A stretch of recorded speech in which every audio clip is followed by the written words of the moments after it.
Oke, jadi sekarang kita akan melanjutkan bagaimana cara pembentukan bayangan pada cermin cekung atau bagaimana proses pembentukan bayangan pada cermin cekung. Nah, tapi sebelum kalian menggambarkan bagaimana proses pembentukan, harus mengetahui dulu bagaimana cara menentukan sifat dan menentukan letak atau posisi dari benda atau bayangan.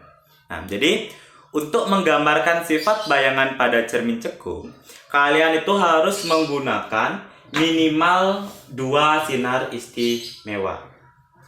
Jadi artinya suatu bayangan tersebut akan terbentuk apabila kalian menggunakan minimal 2 sinar istimewa.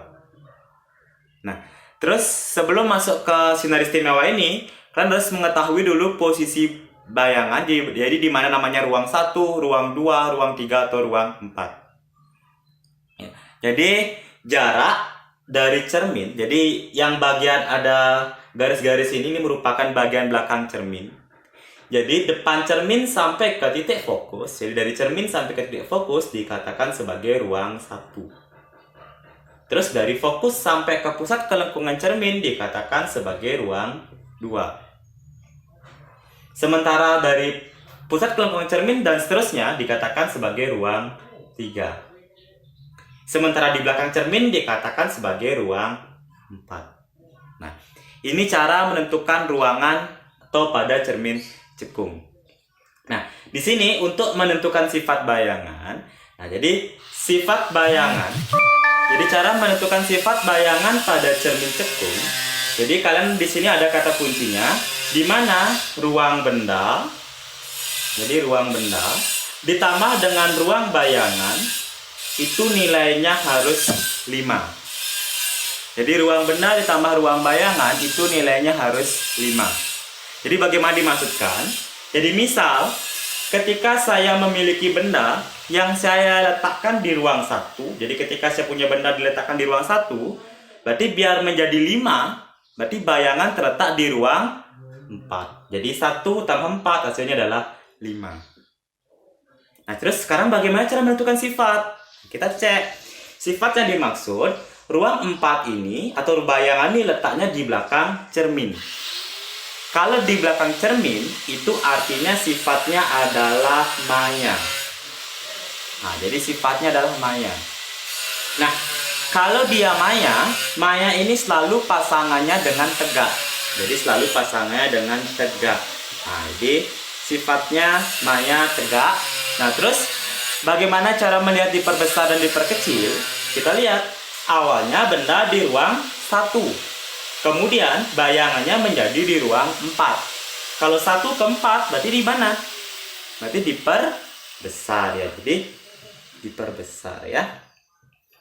Jadi kalau 1 ke 4 diperbesar. Jadi kalau misalnya 4 ke 3 berarti, atau 4 ke 1 baru diperkecil. Jadi kalau 1 jadi awalnya dari 1 menjadi 4 berarti diperbesar. Itu cara menentukan sifat bayangan diperbesar. Nah, jadi ketika benda di ruang 1, bayangkan di ruang 4. Kenapa? Biar jumlahnya mau 5. Karena ruang 4 letaknya di belakang cermin, maka sifatnya adalah maya. Maya pastinya selalu sama dengan tegak. Nah, untuk diperbesarnya kita lihat dari 1 menjadi 4. Berarti dia artinya diperbesar. Nah, berikutnya, ketika misalnya benda diletakkan di ruang 2. Nah, jadi ketika benda di ruang 2, berarti bayangan akan diletakkan di ruang 3. Jadi 2 tambah 3 saya juga 5. Nah, jadi ketika benda di ruang 2, bayangan di ruang 3. Bagaimana letaknya? Kita cek bayangan letaknya di ruang 3.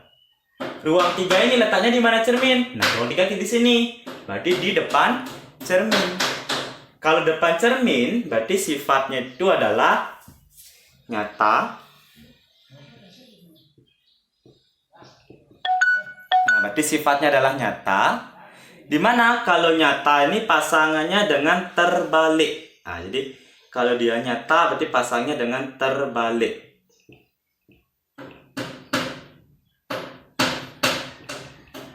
Dah, terbalik. Habis itu kalau dia terus kalau diperbesar diperkecil bagaimana? Nah, awalnya 2, sekarang menjadi 3. Nah, berarti artinya apa? Kalau dari 2 menjadi 3 berarti diperbesar ya.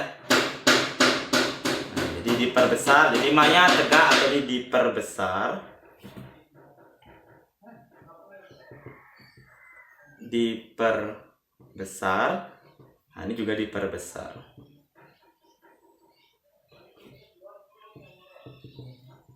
Diperbesar. Oke. Jadi kita akan dilanjutkan lagi. Nah, ketika benda ini P posisi benda, P posisi bayangan ini sifatnya. Jadi ketika posisi benda di ruang 3, nah tadi kan dikatakan ruang benda dan ruang bayangan harus 5. Jadi ketika posisi benda di ruang 3, maka posisi bayangan harus di ruang, jadi dari 3 dia jadi 5, maka di ruang 2 ya. Jadi 3 plus 2 sama dengan 5.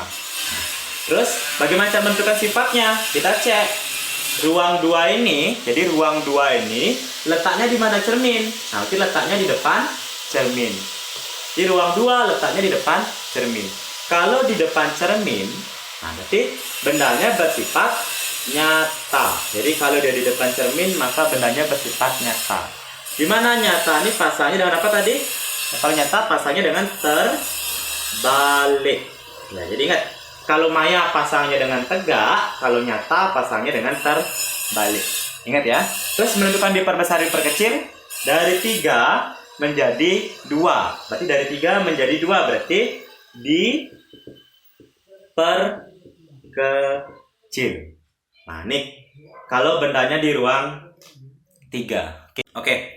Kalau sekarang misalnya benda itu di titik R. Jadi kalau seandainya kalian menempatkan benda tepat di R, berarti di sini, berarti R ini letaknya di antara ruang 2 dengan ruang 3. Atau misalnya bisa kita asumsikan bahwa R ini merupakan ruang 2,5. Jadi kenapa 2,5? Gara-gara R ini posisinya di antara 2 dan di antara 3.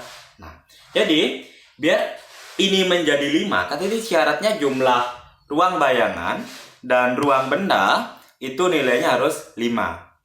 Jadi biar ini menjadi 5, berarti 2,5 jadi 5 harus ditambahkan lagi 2,5. Nah, berarti bayangan juga terletak pada ruang 2,5 atau pada ruang R pula. Nah, jadi ketika benda di R, bayangan juga akan jatuh di R. Terus bagaimana sifatnya? R ini letaknya di mana cermin? R ini letaknya depan cermin. Kalau depan cermin berarti sifatnya itu adalah nyata. Ya, kalau nyata pasangnya apa tadi? Terbalik. Nah, kita lihat awalnya R, sekarang R. Awalnya 2,5, sekarang tetap menjadi 2,5. Ya, jadi kalau dia sama-sama 2,5, berarti namanya adalah sama besar ya. Saya. Terus bisa dipahami sampai sini? Oke, nah